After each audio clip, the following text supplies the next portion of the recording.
Perkenalkan, nama saya Dewi Sarwinda dari kelas P01 Pemanfaatan Sumber Daya Perikanan, mata kuliah Limnologi kelompok 2.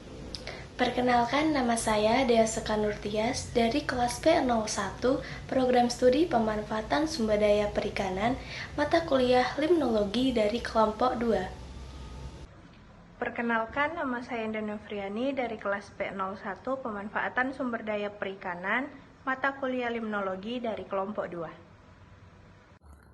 Perkenalkan, nama saya Lisa Hardi Restasari dari kelas P01 Pemanfaatan Sumber Daya Perikanan, mata kuliah Limnologi dari kelompok 2 dengan NIM 215080200111039. Perkenalkan, nama saya Melani Indah Sulistia dari kelas P01 Pemanfaatan Sumber Daya Perikanan, mata kuliah Limnologi dari kelompok 2. Perkenalkan, nama saya Nurul Huda dari kelas P01 Pemanfaatan Sumber Daya Perikanan, mata kuliah Limnologi dari kelompok 2. Perkenalkan, nama saya Hafid Fadil Adiatma dengan NIM 215080200111049 dari kelas P01 Pemanfaatan Sumber Daya Perikanan, mata kuliah Limnologi dan dari kelompok 2. Perkenalkan, nama saya Septiani Cahyaning Tias dari kelas P01 Prodi Pemanfaatan Sumber Daya Perikanan, mata kuliah Limnologi dari kelompok 2. Perkenalkan, nama saya Hanif Rabbani Ramaputra dari kelas P01 Pemanfaatan Sumber Daya Perikanan, mata kuliah Limnologi kelompok 2. Perkenalkan, nama saya Dani Irdianto dari kelas P01 Pemanfaatan Sumber Daya Perikanan, mata kuliah Limnologi kelompok 2. Halo, perkenalkan, nama saya Putu Deni Ari Pratama dari kelas P01 Prodi Pemanfaatan Sumber Daya Perikanan, mata kuliah Limnologi dari kelompok 2. Assalamualaikum warahmatullahi wabarakatuh. Perkenalkan, nama saya Miko Aryano Fanda dari kelas P01 Pemanfaatan Sumber Daya Perikanan, mata kuliah Limnologi kelompok 2. Perkenalkan, nama saya Aldi Urzian Nursan dari kelas P01 Pemanfaatan Sumber Daya Perikanan, mata kuliah Limnologi dari kelompok 2. Perkenalkan, nama saya Nurat Mufasya dari kelas P01 Pemanfaatan Sumber Daya Perikanan dengan mata kuliah Limnologi dari kelompok 2. Assalamualaikum warahmatullahi wabarakatuh. Selamat pagi kepada Ibu Dr. Anda Uun Yanuhar SPI MSI selaku dosen pengampu mata kuliah Limnologi dan teman-teman sekalian yang berbahagia. Kami dari kelompok 2 akan mempresentasikan hasil diskusi kami yang berjudul Past Productivity Paleolimnologi dengan indikator biologi dan fungsinya dalam perairan tawar. Dengan kelompok 2 yang beranggotakan Aldi Orizdan Nursan, Dewi Sarwinda, Dea Sekarnurtias, Indah Nofriani, Lisa Hardi Resitasari, Putu Deni Ari Pratama, Mailani Indah Sulistia, Nurul Huda, Nur Wahid Mufasya, Hafid Fadil Adiatama, Septiani Cahyaning Tias, Hanif Rabbani Ramaputra, Miko Aryano Fanda, dan Dani Irdianto. Saya akan menyampaikan materi tentang paleolimnologi. Paleolimnologi merupakan ilmu perairan tawar yang fokus pada interpretasi sekuen perlapisan sedimen dan proses diagenetik yang dapat mengubah rekaman tersebut. Tujuan kajian paleolimnologi adalah untuk memperoleh gambaran kondisi perubahan parameter produktivitas di masa lampau.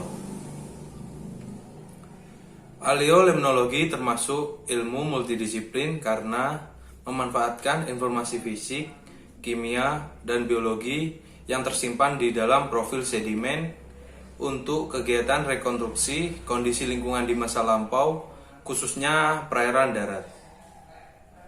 Lebih luas lagi, paleolimnologi mengkaji tentang perubahan jangka panjang pada geomorfologi basin danau. Pendekatan paleolimnologi sangat penting karena sangat efektif untuk menjawab permasalahan kualitas air. Dengan mengetahui kualitas perairan di masa lampau, dapat memprediksi kualitas perairan di masa mendatang.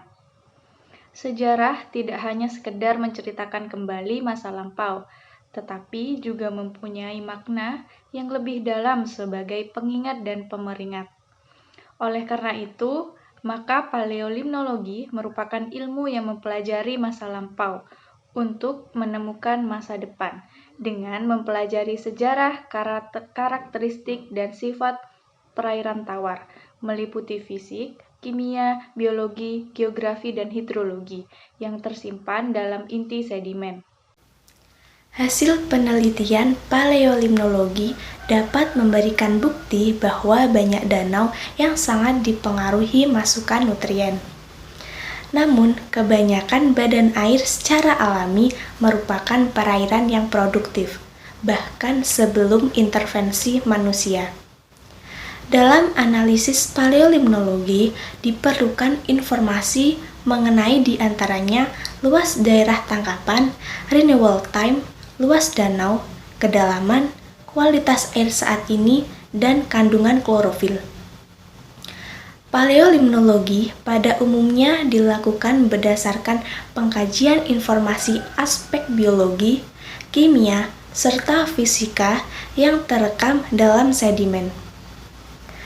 Keandalan diatom sebagai bioindikator atau indikator biologi perubahan lingkungan mampu memberikan bukti bahwa aktivitas manusia merupakan faktor dominan yang menyebabkan adanya perubahan tersebut. Pendekatan paleolimnologi dapat digunakan untuk mengkaji respon ekosistem danau terhadap reaksi nutrien. Pendekatan paleolimnologi merupakan pendekatan yang penting, sangat efektif dan murah dalam menjawab banyak permasalahan kualitas air, terutama di negara berkembang. Dalam perspektif sejarah, dengan mengetahui kualitas air di masa lampau, maka akan dapat diprediksi kualitas air di masa yang akan datang. Sejarah tidak hanya sekadar menceritakan kembali masa depan, tetapi mempunyai makna yang lebih sebagai pengingat atau reminder dan pemeringat atau warning. Pada pengukuran pH tahun 2015, diperoleh hasil pH cenderung basa di lapisan permukaan air. Namun, di tengah dan dasar perairan, pH tersebut cenderung lebih rendah. Hal ini seperti prediksi yang dilakukan oleh Suprabowati pada tahun 2012 bahwa Danau Rawapening cenderung bersifat basa seiring dengan bertambahnya waktu. Secara alami, danau cenderung semakin asam seiring pertambahan waktu. Namun, berdasarkan rekonstruksi yang dilakukan, terdapat kecenderungan kenaikan pH perairan Danau Rawapening. Hal ini diindikasikan dengan dominannya Aulacosera ambigua, agranulata, dan Synedra aqueous di lapisan permukaan. Populasi E. distans menurun jika dibandingkan dengan zona di bawahnya. Hal ini mengindikasikan bahwa sejak tahun 1990 hingga 2008, pH Danau Rawapening berkisar antara 6,5 sampai 9. Hal ini juga diungkapkan oleh Suprabowati pada tahun 2012. Hal ini dapat terjadi oleh dua hal. Yang pertama, yaitu dekomposisi bahan organik oleh mikroba di dasar danau, atau berkaitan dengan pemanfaatan kapur untuk pembuatan pupuk organik dari eceng gondok. Ketika hujan turun, maka zat kapur tersebut akan tercuci dan masuk ke danau. Saya, Lisa Hardi Restasari, akan mempresentasikan kualitas perairan paleolimnologi. Paleolimnologi, pH perairan sangat penting dalam mendukung proses fisiologis organisme. Demikian halnya dalam proses kimiawi, toksisitas logam berat.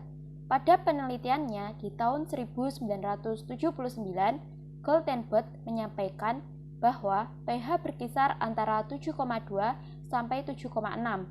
Pada tahun 1999, Badan Pengendalian Dampak Lingkungan Pusat Penelitian Lingkungan Hidup Undip mendapatkan pH berkisar antara 7,5 sampai 8,8. Pada penelitiannya di tahun 2003, Wibowo mendapatkan pH berkisar antara 6,5 sampai 7,7. Pada penelitian di tahun 2004 dan 2005 ini, pH di sungai atau inlet dan danau rawa-pening cenderung netral, kecuali di sumber mata air Bukit Cinta dan Pulau Terapung dengan pH tertinggi 9,52 di sumber mata air menurut Suprabowati et al. Tahun 2005. Berdasarkan status trofik, danau rawa-pening saat ini termasuk kategori eutrofik sampai hipereutrofik, yang berarti sangat kaya akan nutrien dengan kandungan total nitrogen atau TN, yaitu lebih dari 1,9 mg per liter, dan total fosfor atau TP-nya yaitu lebih dari 0,1 mg per liter. Menurut Peraturan Menteri Negara Lingkungan Hidup Nomor 28 Tahun 2009 tentang daya tampung beban pencemaran air danau dan atau waduk.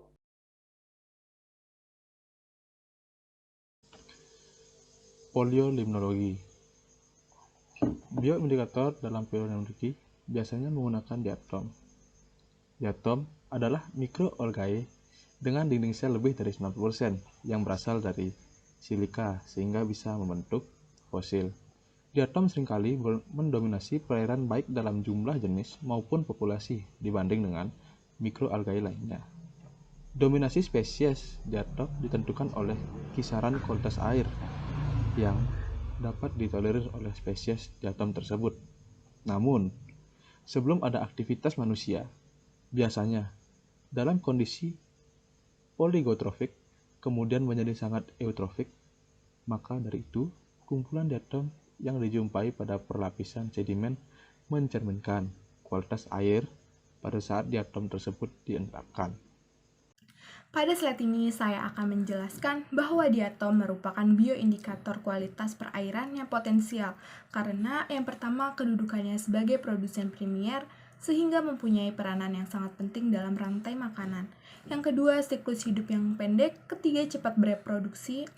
Yang keempat, dapat dijumpai hampir di semua substrat sehingga mampu merekam perubahan habitatnya. Kelima yaitu distribusi luas dengan populasi yang bervariasi, mampu merefleksikan perubahan kualitas air karena banyak spesiesnya yang sensitif terhadap perubahan lingkungan sehingga cepat meresponnya. Selanjutnya, diatom tersebut tersebar secara luas di perairan dengan populasi yang bermacam-macam. Dengan populasi yang bermacam-macam inilah yang memudahkan spesiesnya dapat secara cepat dalam merespon perubahan lingkungan. Yang keenam, mudah dalam pengambilan dan preparasi sampel. Nah, dalam pengambilan sampel diatom ini mudah sekali untuk kita diuji lab atau melakukan penelitian terhadap diatom ini. Dan yang ketujuh, rendahnya biaya sampling dan analisis. Banyak referensi untuk identifikasi. Paleolimnologi. Analisis diatom terdiri dari 3 tahap, yaitu proses digesti untuk memisahkan diatom dari sedimen dengan asam klorida, diikuti dengan hidrogen peroksida, pembuatan prepat diatom pada kelas benda, dan identifikasi enumerasi diatom. Keunggulan diatom dalam analisis paleolimnologi atau paleorekonstruksi berkaitan dengan dinding selnya dari silika, sehingga dapat tersimpan dengan baik dalam sedimen.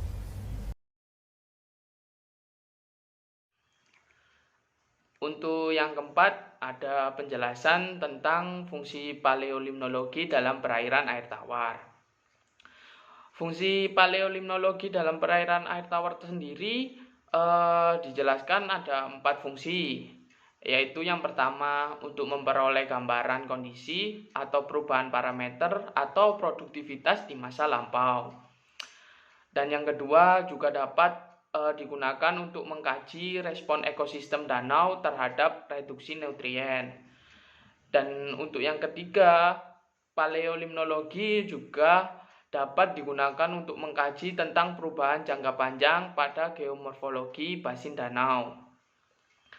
Dan untuk yang terakhir, paleolimnologi juga sangat efektif untuk menjawab permasalahan kualitas air tawar yang digunakan dengan mengetahui kualitas perairan di masa lampau, dapat memprediksi kualitas perairan yang akan datang atau di masa mendatang. Itulah fungsi dari paleolimnologi.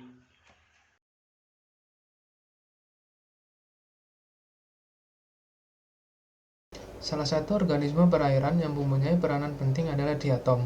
Diatom merupakan produsen primer yang cukup melimpah dan diperlukan sebagai pakan alami yang banyak ditemukan di perairan tawar maupun perairan laut. Diatom merupakan kosmopolitan spesies yang terdistribusi secara luas di seluruh lingkungan akuatik, bahkan pada lingkungan darat dan terendam secara berkala seperti permukaan batuan dan beberapa jenis tumbuhan dan binatang. Perifiton adalah kelompok mikroorganisme yang tumbuh pada beberapa substrat alami seperti batu-batuan, tiang-tiang atau tonggak-tonggak kayu, tanaman pinggiran perairan, dan bahkan tumbuhan pada binatang-binatang air, termasuk pada umumnya terdiri dari bakteri berfilamen, protozoa menempel, retifer, dan algae. Sebagian besar ternyata termasuk perifiton. Keberadaan perifiton di perairan dapat dijadikan sebagai indikator kesuburan perairan. Oleh karena itu, peneliti ingin melihat jenis dan kelimpahan perifiton yang menempel pada eceng gondok. Yang selanjutnya adalah fitoplankton. Di sini saya akan menjelaskan tentang fitoplankton. Fitoplankton merupakan sekelompok organisme yang memegang peranan penting dalam ekosistem air, karena hidup fitoplankton terutama pada lapisan perairan yang mendapat cahaya matahari yang dibutuhkan dan mempunyai kandungan klorofil yang mampu melakukan proses fotosintesis. Fitoplankton selain disusun oleh sekelompok bakteri yang terutama juga tersusun dari sekelompok gangga atau alga mikroskopik. Gangga ini ada yang uniseller, koloni, atau membentuk filamen. Di dalam perairan tawar, fitoplankton ini hidup bersama dengan zooplankton dan organisme lainnya. Kelimpahan fitoplankton di daerah epilimnion lebih tinggi daripada di daerah hipolimnion karena pada lapisan ini kaya akan oksigen.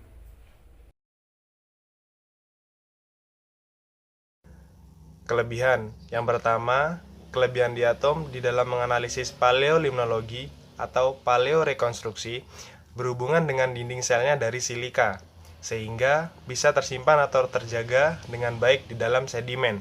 Yang kedua, dengan pendekatan paleolimnologi dapat menjawab banyak permasalahan kualitas air, terutama di negara berkembang. Yang ketiga, dalam perspektif sejarah, dengan mengetahui dari kualitas perairan pada masa lampau, maka bisa memprediksi atau memperkirakan kualitas perairan itu di masa yang akan datang. Yang keempat, berperan dalam untuk memelihara maklumat biologi. Yang terakhir, atau yang kelima, berdasarkan paleolimnologi dengan bantuan yang berbeda, fosil mencatat terutamanya sedimen, tasik yang membantu mengetahui perubahan iklim, wilayah, dan tempatan. Selanjutnya, saya akan menjelaskan tentang kekurangan dari paleolimnologi. Yang pertama, paleolimnologi bergantung dengan diatom. Jika tidak ada diatom, mungkin tidak bisa menganalisis perubahan kualitas di perairan danau. Yang kedua, dalam paleolimnologi, eutrofikasi menjadi problem perairan yang muncul seiring dengan perkembangan pertanian, industri, dan urbanisasi. Yang ketiga, perlu dikembangkan spesies indeks diatom yang berasal dari Indonesia, sehingga lebih tepat untuk implementasinya.